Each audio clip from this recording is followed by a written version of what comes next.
Hello everyone, welcome to Active Vegeta, and today I will continue the story of Around the World in 80 Days.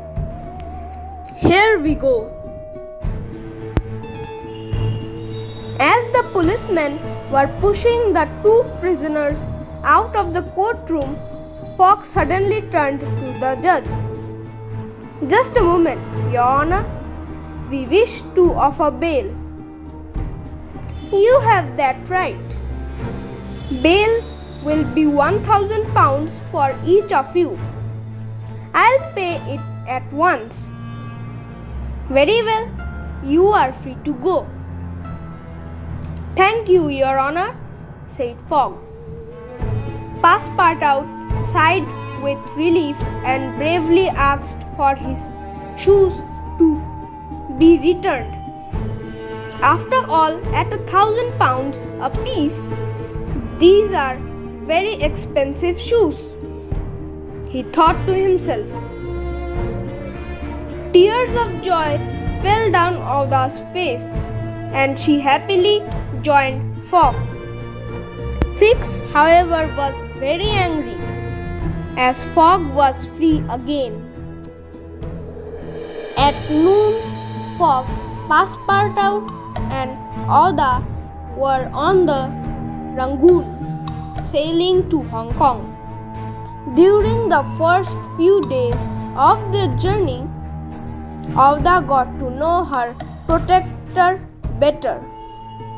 He almost never spoke, but he always listened carefully to what she had to say and made sure that she was comfortable.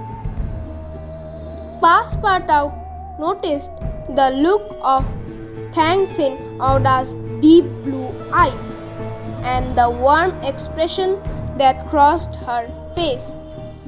When she looked at Fogg, he wondered how his master could show no emotion before such beauty.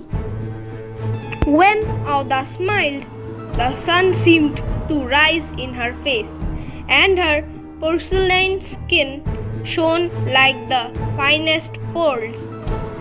Mr. Fogg was indeed a strange man. Unfortunately, Detective Fix was also on the boat. Now he wanted to catch Fogg more than ever. Before leaving, he made sure the police had orders to send the warrant for Fogg's arrest to Hong Kong. If it was not there when he arrived, he would have to find ways to delay them. He hid in his cabin and spent every moment planning how he would do it.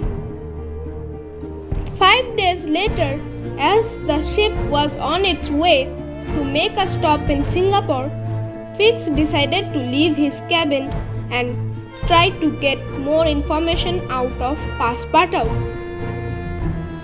The loyal valet was surprised and happy to see Fix again. When the detective asked about his trip, Passepartout openly described their adventures with AOUDA. Fix was very disappointed that he could not find anything else to use against Fogg. Passepartout saw Fix several times after that, and at last one day, he began to wonder about him. How strange that this fellow keeps appearing everywhere we go. He thought and thought about it, and finally everything became clear.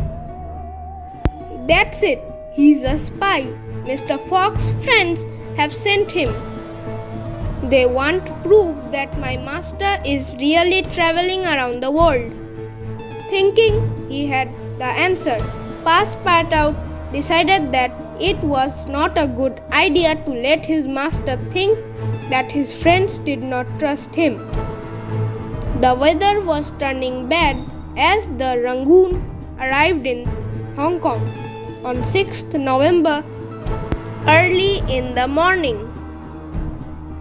Fogg learned that the Carnatic, the ship for their next destination, Yokohama, and Japan would not sail until the next day. However, Fogg showed no disappointment. He had 16 hours to help AOUDA find her uncle. They booked into a hotel and Fogg asked his valet to stay with AOUDA while he searched for her relative Mr. Gigi. AOUDA gave him an address and Fogg went there only to find out that her uncle was no longer living in Hong Kong. A neighbor told Fogg that Mr. Gigi was living in Holland now. When Fogg told AOUDA, she asked, "What do you think I should do, Mr. Fogg?" "It's very simple. Come with us to London and then we'll find your uncle." "Oh, I don't want to be any trouble to you." "Nonsense, you are no trouble, Passepartout." "Yes, sir. Go to the Carnatic and book 3 cabins." Passepartout took the money he needed and left the bag with his master. When he bought the tickets, he was told that the ship would be ready to sail at 8 o'clock that night instead of the next day. On his way back to tell Fogg, he saw Fix behind him. "Go away and stop spying us," shouted Passepartout. "No, my friend, you have got it all wrong. Let's go somewhere to talk." In a little cafe, Fix told Passepartout the truth. "I am a detective. I am following Fogg because I believe he may be the man who robbed the Bank of England." Fix told him the details of the robbery and showed him the police description of the robber. It made Passepartout feel guilty when he wondered how Fogg could get so much money so quickly. "If you help me delay him until the arrest warrant arrives, I'll share the reward money with you." "Never! Mr. Fogg is a good man, and even if he did rob a bank, I wouldn't help you." Fix realized that he was not going to get any help from Fogg's loyal valet, but he had another trick up his sleeve. While Passepartout was in the gentleman's room, Fix slipped some sleeping powder into his tea. When he returned and finished his cup, Passepartout could not keep his eyes open. His head fell onto the table and he was fast asleep. The detective left very pleased with himself. Now Fogg would not get the tickets or know when the ship would sail. He left the cafe hoping that Fogg's trip would be delayed long enough for him to get the arrest warrant. After Fogg and AOUDA went shopping for clothes for her and then dined together, they returned to the hotel. Fogg did not worry when he didn't find his valet waiting for them. He was sure that Passepartout would be at the harbor next morning. But morning came and Passepartout was not there. Neither was the ship. Fogg went to the ticket office. "Excuse me, sir, where is the Carnatic?" "It sailed last night after repairs." "When is the next ship to Yokohama?" "Not for another week, sir." A few steps away, Detective Fix was listening. Finally, he introduced himself as a fellow traveler. "My name is Fix. I have missed the boat too. How annoying." Fogg was not at all put off by this latest difficulty.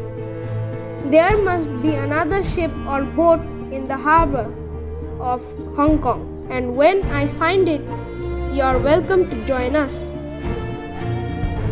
Fix kindly accepted, but hoped that Fogg would not find another boat.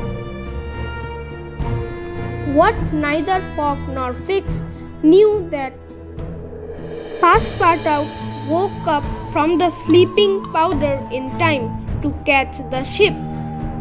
He was now on the Carnatic, sailing off to Japan. When he boarded, he was hoping that Fogg was allowed on the ship, even though he didn't have any tickets. However, when he searched for them, he could not find Fogg or AOUDA. He was frightened now, alone and penniless. What would happen to him? Would he ever see Mr. Fogg again? In the afternoon, Fogg found and hired a boat, the Tankadere, owned by a man called John Busby.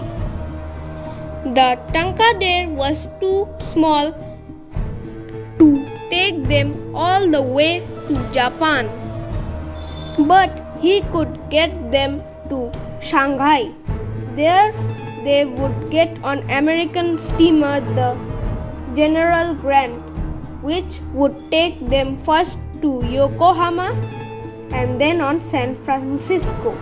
Fogg looked at AOUDA, who never felt his sight.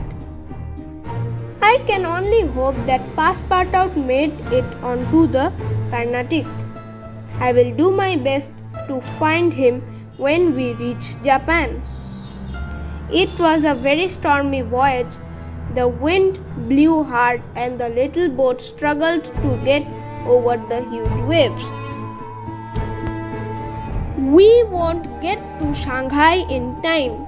We must stop at another port, shouted John Busby over the storm, but Fogg would not give up. You are right, but there's only one choice: Shanghai. Busby realized it was useless to argue, and on they went through the wild storm. The Carnatic arrived in Yokohama at dawn on 13th November. Passepartout spent his first day in Japan wandering around the busy city. He felt like a fish out of water. He was lost and did not know what to do. He did not have any money because Fogg had the traveling bag. He had nowhere to go and slept in the street. Next morning, he was sitting at the edge of the street feeling tired and hungry. He had to do something to get food.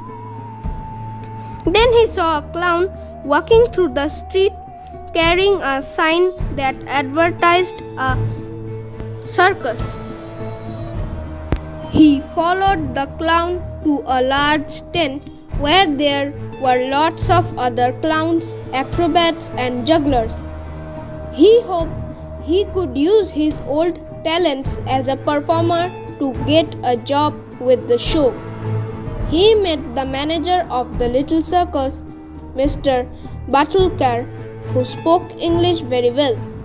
"Oh, please, sir, I need food. Let me work for you."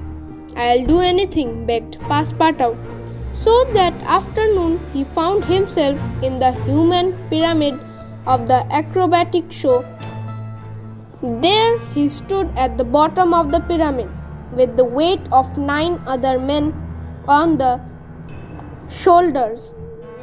In the evening of 11th November, Fogg's little boat sailed into Shanghai as the American steamer was leaving the harbor. "That's your ship to Yokohama," said Busby. "Get us on that ship. I'll give you your money," said Fogg. The captain lowered his flags to show They wanted help and fired a small cannon. The big ship slowed down and there was a shouted conversation over the water. Let these people on board. This is an emergency. After a lot of shouting, Fogg and Fix and AOUDA climbed onto the ship to Yokohama. On board, they asked about the ship route. The General Grant would indeed make a 6-hour stop for coal in Yokohama. They would use this time to find Passepartout. When they arrived in Yokohama, early on 14th November, Fogg and AOUDA went immediately onto the Carnatic to ask about Passepartout.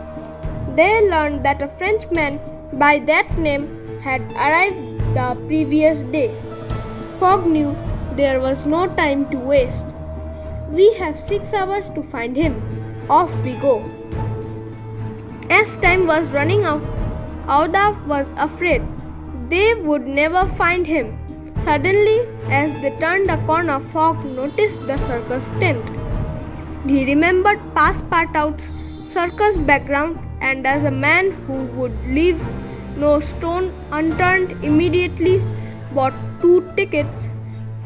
He and AOUDA sat through a performance of flying trapeze arts, clowns, jugglers, and then the acrobats. When the human pyramid appeared, Fogg stood up and shouted Passepartout. When Passepartout saw his master, a big smile appeared on his face. Mr. Fogg, forgetting about the pyramid, he ran to his friends. The pyramid crashed onto the ground as Fogg, AOUDA, and Passepartout ran out of the circus. Sir, I am so sorry. This is all my fault. Time enough for explanations. Later, Passepartout.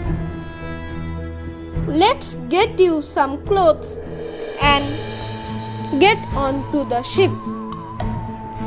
You again, shouted Passepartout when he met Fix the next day on the deck of the General Grant.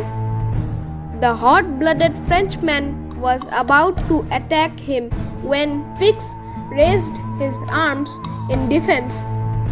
Wait, let me explain. I am sorry. I put sleeping powder in your tea. Up to now, I was your master's enemy. But things are different now. Aha! So now you are convinced my master is an honest man. No, I still think he's a thief. But listen to me. As long as Fogg was on English ground, I had to do everything in my power to keep him there until the arrest warrant arrived. Passepartout listened with his fists held up ready for a fight as Fix continued. Now Fogg is going back to England, and it's in my interest to help him get there as fast as possible. Your interests are the same as mine, because only in England will you know whether you are working for a criminal or an honest man. So are we friends? Passepartout listened carefully and believed that the detective was speaking the truth. No, we are not friends, but allies, perhaps. Remember one thing, though, if you try to betray my master, I'll twist your neck. Agreed. After that, the two men stayed away from each other. It was a long journey, and on 3rd December they arrived in San Francisco harbor at 7 o'clock in the morning. Fogg said that they were now neither behind nor ahead of schedule. Fix followed the 3 travelers as they got onto the train to New York. He knew he had to follow Fogg, but he was not happy about a train journey through wild Indian country. On the 4th day, The engineer saw a signalman beside the track, waving to the train. When they stopped, Passepartout left their carriage and saw the engineer and the conductor talking to him. There was a bad snowstorm last night. The bridge up ahead is damaged. It is so old that it would be dangerous to cross it, said the signalman. But we can't stay here in the snow forever, exclaimed the conductor. No, we telegraphed Omaha for another train. It will be there in 6 hours, explained the signalman. Passepartout did not want to bring the news of his delay to Fogg.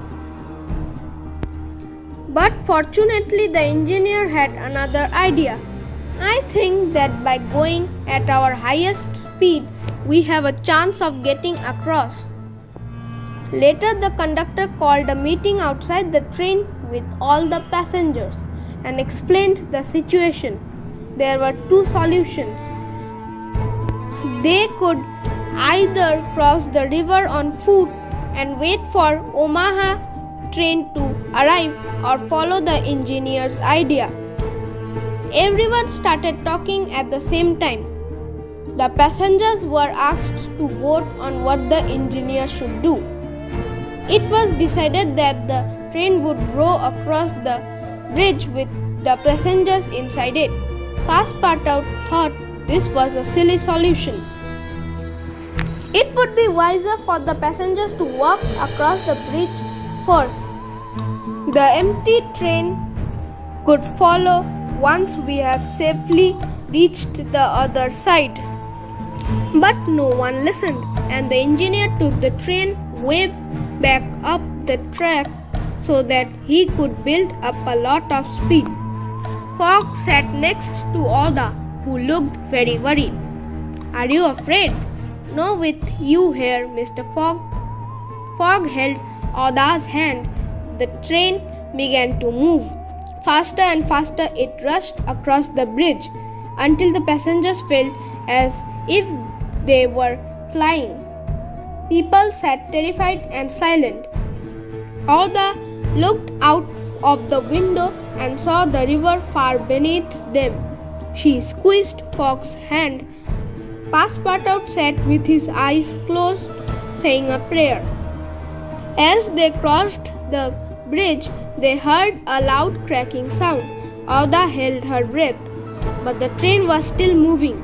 Then he heard people cheering and clapping and saw Fogg and Passepartout smiling at her. We did it, shouted Passepartout.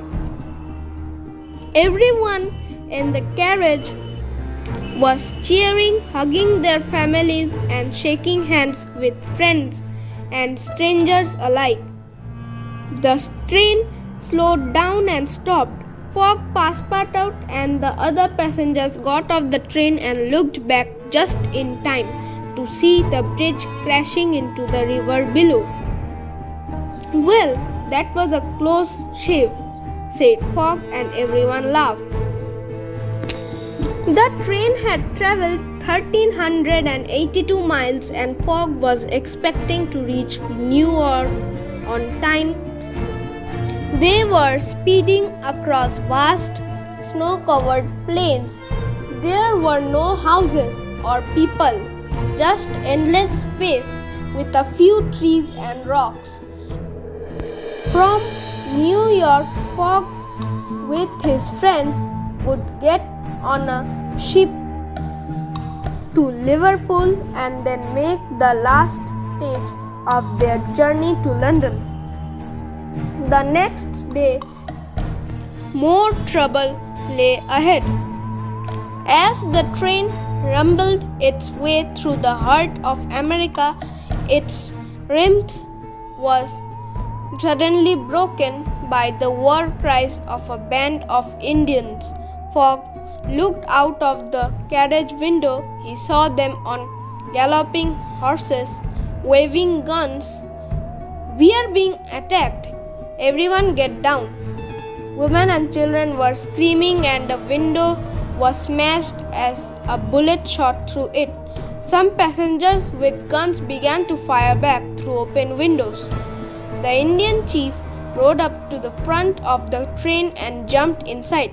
He hit the engineer, who fell to the floor. The chief wanted to stop the train, but when he pushed some levers, it only speeded up. The conductor was shooting alongside Fogg. The Indians have got to the engine. We must stop the train in 5 minutes. Fort Kearny station is just 2 miles away. The cavalry is there. They can help us. After Fort Kearny, there's nothing but wilderness and the Indians will kill us. We'll stop the train, said Fogg, ready to rush out of the carriage. No, sir, I'll go, cried Passepartout. As quick as a flash, Passepartout was outside and using his acrobatic skills, he crawled up the carriage. His head was a few inches from the track as the train sped along. At last, he found himself under the iron bolt that joined the train with the front carriage. It took all his strength to undo the bolt, but eventually it came loose and the carriage and all the others behind it began to slow down. Not far away in the distance, Passepartout could see a tiny train station with the wooden platform, Fort Kearny station. He sighed with relief. The engine, however, continued to race off down the track. When the rest of the train stopped, the Indians surrounded it. They climbed onto the carriage roofs, guns were fired, windows were smashed, and people screamed. An Indian got into Fogg's carriage, but some passengers managed to pull him to the floor. With each Indian that was defeated, there was a gun to be taken and used against the others. Soon the passengers heard other guns firing outside. Fogg quickly looked through a window. It's the cavalry. They heard the attack at Fort Kearny. They're coming to our rescue. AOUDA was relieved. Thanks heaven. Soon a large group of soldiers were galloping towards the carriages. At the sound of their guns, the Indians were surprised and rode away in fear. Is everyone all right? Asked the captain. Some passengers are hurt, but not seriously. We are counting them now, answered the conductor. After a while, he returned and gave his report. 3 passengers are missing. One of them is the Frenchman. Hearing this, Fogg stepped out and faced the captain. I'm offering £1,000, that is $5,000, to those who will help me rescue the prisoners. The captain was not happy about this, but eventually he agreed. AOUDA was frightened as she watched Fogg and the other men gallop away. Fix was angry that Fogg was out of sight, but he respected his bank robber's bravery. Many hours passed and AOUDA was waiting for Fogg and Passepartout in the waiting room of the station. The train engine was saved again and rejoined to the carriages. AOUDA begged to the conductor to wait till Fogg came, but the conductor refused. So she and Fix stood as the snow continued to fall and watched the train disappear down the track. They waited all night, but Fogg and the officers did not return. Next morning, the captain was about to send for more soldiers to find them when they heard gunshots. Look, cried one of his men. On the horizon, they could just see some horses approaching from across the plains. It's him! It's Mr. Fogg! Shouted AOUDA. When Fogg and the officers arrived, everyone was pleased to see their safe return with other passengers and Passepartout. AOUDA took Fogg's hand. They looked into each other's eyes for a few moments, both smiling. "I am so happy," said AOUDA. Although they did not say it, Fogg and AOUDA knew that they were falling in love. When Passepartout saw Fogg give the reward to the soldiers, he felt responsible once again for his master's troubles. "Not only have we lost a day, but I have cost my kind master a small fortune," thought the loyal valet as he looked around for the train. "Where's the train?" "Gone," replied Fix. "When does the next one arrive?" asked Fogg. "This evening." "Ah," said Fogg quietly. News of Fogg's bet and his problem reached a man called Mudge. He offered the group the use of a sledge with a sail on it that could travel quickly and smoothly across the snowy plains. It was used during heavy winters when the tracks were blocked to travel between stations. So Mudge, Fogg, Fix, Passepartout and AOUDA set off on this strange vehicle in the freezing cold on the 200-mile journey to Omaha. Wrapped in fur coats they had brought with them from San Francisco, they sailed across the great carpet of snow. Even traveling at 40 miles an hour, they were often chased by wolves, but Passepartout was ready to shoot if any of them came too close. Cold, wet and hungry, they finally reached Omaha 5 hours later, just in time for their train to New York. The train rushed from one state to the next at great speed, but it was not fast enough to get them to New York by 10:30 on evening of 11 December. The time the ship to Liverpool would leave, they missed the boat by 45 minutes. There was nothing else to do but book into a hotel and rest for the night. However, Fogg was not going to give up. Next morning, he hired a little boat, the Henrietta, owned by a man called Andrew Speedy. He agreed to pay him £2,000 for each person to travel on the boat, but Speedy would take them only as far as France. Fogg agreed and they set off immediately. They had only 9 days left. Again, they met with bad luck. The Henrietta was caught in a strong wind. Fogg realized they were not going to make it to England by 21st December and thought of a plan. He knew Captain Speedy would not travel to England and refused to travel any faster, no matter how much money Fogg offered. So when the captain went to sleep in his cabin, Fogg quietly followed him. He locked him up and gathered the crew. "I know that Captain Speedy is not paying you much money and is treating you badly. I have also heard that most of you will change ship in France. This is an emergency, so here is my offer. Help me take this ship to Liverpool by 21st December and you will be paid generously. No harm will come to your captain and I will pay him a handsome fee when we are there."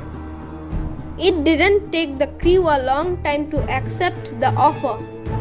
Soon 4 men rushed to Speedy's cabin and tied him to his bed. Fogg looked at him calmly. "Unfortunately, I am in a great hurry to get to Liverpool. I apologize for what I am doing and I promise to pay you well when we arrived. Screaming and shouting, Speedy was left in his cabin while everyone else raced on deck. 6 days later, they saw the coast of England. Then suddenly the boat began to run out of fuel because it had been traveling at such high speed. Fogg was determined not to give up. I am sorry everyone for what I am about to do, but I promise to pay for everything later. Break up any kind of wood you can find. We need it for fuel. By 11:40 on the morning of 21st December, they arrived in Liverpool Harbour. Fogg untied Speedy, who was screaming like a madman. Pirate! Thief! Sir, here is £12,000 for the trip and everything we have damaged. When he saw the roll of banknotes, the American forgot all his anger and his imprisonment within seconds. He grabbed the money quickly and smiled. You know what, Mr. Fogg? You have got some Yankee in you. Good day. There was no more time to lose, so Fogg and his companions rushed to the train station. We are only 6 hours away from London, shouted Passepartout. At that moment, Detective Fix put his hand on Fogg's shoulder and showed him the arrest warrant. Are you really Phileas Fogg? Yes, I am. I arrest you in the Queen's name. He put handcuffs on Fogg and led him away to the nearest police station. Fogg was locked in a prison cell. AOUDA and Passepartout sat outside sadly. They felt sure the bet was now lost. Then they heard footsteps and Fix appeared with 2 police officers. He told one of the men to unlock Fogg's cell door. Fogg came out and stared at Fix. Fix looked ashamed and stared at ground. At last he spoke. Mr. Fogg, I have to apologize to you. Police headquarters have just told me that the bank robber was arrested 3 days ago.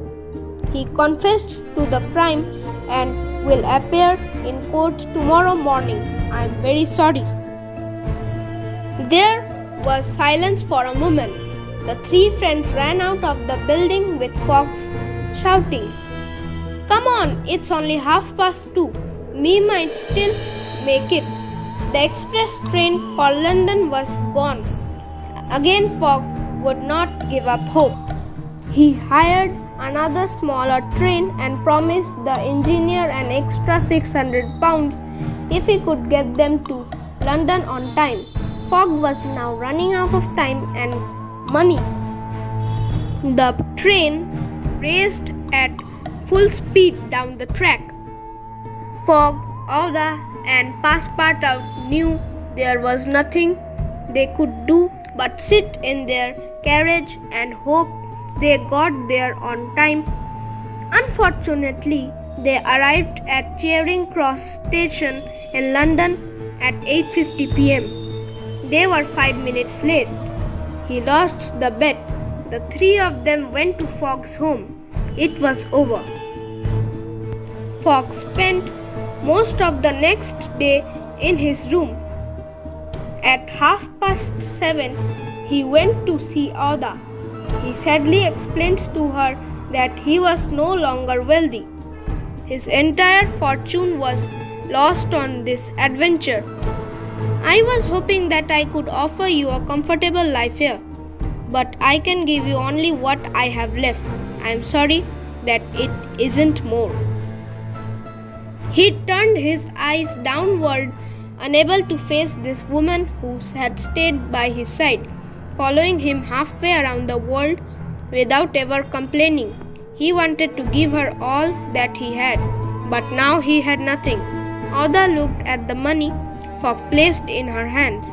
Touched by his gentle hurt, her eyes became moist, but she wondered if his generous offer was his way of saying goodbye. She couldn't bear to think it. What about you? Fogg stood up and took a few steps, turning away from AOUDA. He was too proud to let her see his true emotion or let her feel sorry for him. The thought of losing her was too painful. But how could he ask her to stay when he could not offer her all the things she deserved? I need nothing. What about your friends, your family? She asked with a trembling voice. Although they had shared so many difficulties together, AOUDA knew very little about Fogg. I have no one. AOUDA took a deep breath and approached him. She took his hand and held it warmly in her own, with her heart in her throat. She found the courage to speak before he could say another word. Mr. Fogg, would you like to have a friend and a relative? Daring not to believe her words, he fixed his eyes on hers, desperately waiting for her to go on. Mr. Fogg, would you have me for your wife? Fogg closed his eyes for a moment, then opened them and looked into AOUDA's. I love you. Yes, I love you, and I am entirely yours. Passepartout was very happy to hear their news when Fogg called him into the room. Tomorrow is Monday. Passepartout, please ask my priest if we may visit him tonight so we can arrange to be married tomorrow. Yes, sir. Passepartout rushed out of the room, but when he went to visit Reverend Wilson, he got a huge surprise. I can't marry them tomorrow. It's Sunday, said the priest. Passepartout raced home to tell Fogg that all was not lost. Fogg realized and he had forgotten about the time differences in the countries as they traveled around the world. They had arrived a day early. So when they arrived at Charing Cross station, it was not Saturday but Friday. The bet was not lost after all. Fogg rushed to the Reform Club where a huge crowd was waiting outside for him. Everyone cheered, newspapers, reporters asked questions and photographs were taken, but Fogg did not stop. He pushed through the crowd, and when he got into the club, he looked at the big clock on the wall. It was 8:45. He was, as always, exactly on time. His friends stood up and were surprised to see him. Fogg, I don't believe it, cried Stuart. You did it, shouted Ralph. The men shook hands with Fogg and gave him his money. Fogg made money from his trip around the world, but he did not care. On his wedding day, he took hold of AOUDA's hand and said to all his friends, during our trip around the world, I found something far more important than money or fame, true love. Everyone cheered. Passepartout looked at Fogg and AOUDA. He smiled at the thought of a peaceful life in a quite well-organized house and no more adventures. Here we come to the end of the story. Thanks for watching. Please like, share, comment and subscribe.